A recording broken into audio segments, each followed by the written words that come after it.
Ah, my friends, come closer to the fire. The night is cool, and the flames dance softly, whispering secrets of the spirit world. Tonight, the story continues, the story of Kweku, the hunter whose pride turned his blessing into a curse. Many believed his tale ended when the spirit of the leopard took him, but the forest is never finished with those who have lessons yet to learn. The spirits do not punish to destroy. They punish to teach. They wait in silence, patient as the roots beneath the earth, watching, listening, and hoping that the heart will turn back toward the light. Many seasons passed. The rains came and went. The rivers swelled and shrank, and the trees grew taller and older. In the deep green heart of the forest, where men seldom walked, a golden leopard roamed. His eyes burned like fire, but not with hunger, with sadness. He hunted, yes, but never for pleasure. He moved like a ghost between the shadows, a king without a crown. When the moon rose high, he would walk to the river's edge and gaze into his reflection, seeing not a beast, but the echo of a man he used to be. He had long forgotten the sound of his own voice, but in his heart he still carried the memory of laughter, of kindness, of the night when mercy once shone brighter than gold. This leopard was Kweku, and his soul still whispered the words that could not be spoken. Forgive me, spirit of the wild, forgive me. One season, the forest dried. The sun burned hot, and the rivers shrank to thin streams. Animals grew weak, and even the mighty baobab trees began to thirst. In that season of hardship, a little girl named Ama went searching for water.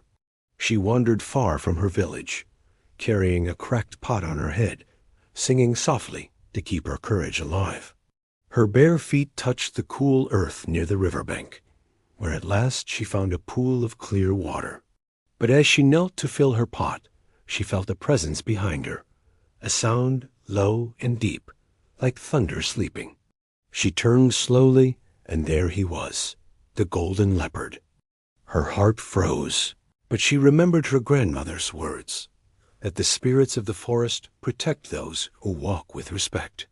She bowed her head and whispered, "Spirit, if you guard this place, I greet you in peace." The leopard blinked. For a long moment, neither moved. Then, instead of pouncing, the beast sat down, calm, watching her with ancient, sorrowful eyes. Amma filled her pot, trembling but brave, and then she spoke again, her voice small but steady. "You look lonely, great one. I will come again if you permit." And so she did. Each day, Amma returned. She brought small offerings, fruit, flowers, songs. She would sit on a flat rock and talk to the leopard about her village, her dreams, and the stories her grandmother told. The leopard listened quietly, head tilted, as though her words reached something deep within. Soon, the forest began to feel alive again. Birds sang when she came, and even the breeze seemed lighter. For the first time in many years, the leopard's heart began to feel something he had forgotten: peace. But peace, my friends, is like a flame. It draws attention. The villagers noticed Amma's long absences. One morning, a group of hunters followed her trail, fearing she might be lost or taken by beasts. They found her by the river, sitting beside the great golden leopard. The sight made them cry out. They raised their spears, ready to strike, but Amma turned quickly and shouted, "No, do not harm him. He is no ordinary beast. He listens like a man." The leopard looked at them, not with anger, but with sorrow, and lowered his head. Something in his calmness made the hunters pause. The eldest among them said quietly, "There is power here. Let us seek wisdom before we act." That night, they went to the old woman Abena, the seer, and told her what they had seen. When Abena heard, she closed her eyes and nodded slowly. "Ah," she murmured, "so the spirit still walks this land. The curse remains, but perhaps it can be lifted." Under the full moon, she gathered the villagers Amma and the leopard at the edge of the forest.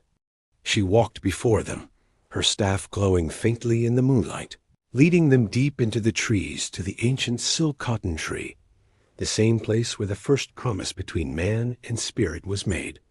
There, the air grew thick with power. Even the night birds fell silent. The leopard stood before Abena, his golden fur shining in the pale light, and waited. The old woman raised her hands to the heavens and called out, "O great spirit of the forest, the child has shown compassion to the cursed. Through her innocence, let your mercy flow again. If there is forgiveness left for the hunter, let it be found this night." The wind began to stir. The trees bent low, and a faint light gathered between the roots of the ancient tree. From the mist stepped the leopard spirit, no longer wrathful, but solemn, his eyes filled with understanding. His voice echoed like thunder wrapped in silk. "Kweku," he said, "you have walked long in the skin of a beast. You have tasted the hunger of pride and the silence of regret. Do you now understand what you lost?" The golden leopard lowered his head. In his eyes shone the tears of a man. The spirit continued, "Your punishment was not to destroy you, but to remind you that blessings without humility are curses. You have carried your lesson well." He paused, then said, "Now choose. Remain as guardian of this forest, or return to the world of men, not as a lord of gold, but as a servant of kindness."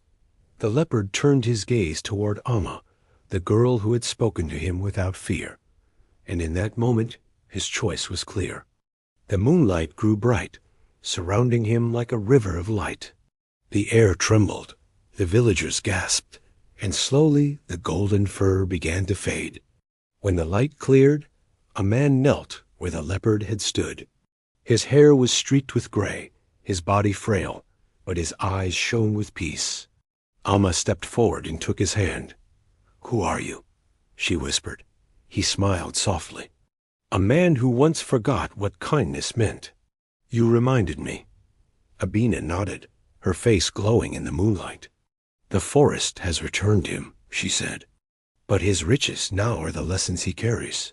Kweku bowed low before the spirit, who watched silently, then faded into the wind, leaving behind only the soft scent of rain and wild grass. Kweku returned to the village not as a man of wealth, but as a man of wisdom. He built no grand house, gathered no gold. Instead, he became a teacher, a storyteller. Children gathered at his feet to hear of the leopard spirit, of promises and pride, of mercy and forgiveness. He would end every story with the same words: "The spirits watch us not to punish, but to guide. Pride is a shadow that follows blessing. Keep your heart humble, and your path will stay clear." Years passed, and Kweku grew old. One evening, as the sun set in golden light, he smiled and said to Amma, now a grown woman, "The forest called me once before, and I did not listen. Tonight it calls again, and this time I will answer." He walked into the forest and never returned. But on nights when the moon is full, villagers still see a golden leopard near the river, calm and gentle, its eyes shining with wisdom. They say it watches over the land, guarding the promise that once was broken and then restored. Amma became the new storyteller, known as Amma the Listener. Her words carried the voice of two generations, the child who believed and the man who repented. And when she spoke of the forest, she would say, "The spirit never forgets, but it also never stops forgiving those who learn." So, my friends, when you hear the cry of a leopard echoing across the hills, do not be afraid. Bow your head and whisper your thanks. It may be Kweku, still walking between the worlds, reminding all who listen that forgiveness is the final promise, the one that heals both heart and spirit. The forest remembers everything, but it also remembers mercy. And that is why tonight, as our fire burns low, we say, the story is never truly over, for every ending in the forest is just another beginning.